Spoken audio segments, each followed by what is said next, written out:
How to fix Crunchyroll application error. I'm gonna guide you through the process on how to fix it. Let's get started. First of all, on your phone, launch the Crunchyroll app.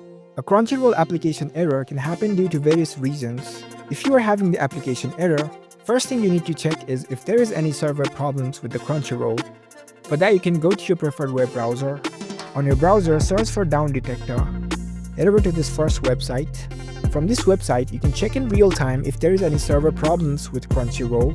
For that, at the top right corner, tap on the search bar and search for Crunchyroll. As you can see here, it says no current problems, so there is no any issues with the servers of Crunchyroll. Another method to fix your application error is that you need to clear its cache memory. So tap and hold on this Crunchyroll app icon. Now tap on this information icon. It will take you to the app info page. Scroll down to the bottom and select the storage option. At the bottom right corner, you can see clear cache option. Tap on it. Now the cache memory of your Crunchyroll app is cleared. You can try to restart the app and see if it works for you. Another method is you need to update your app. So you can head over to your Play Store. Now search for Crunchyroll. You can open up its app space.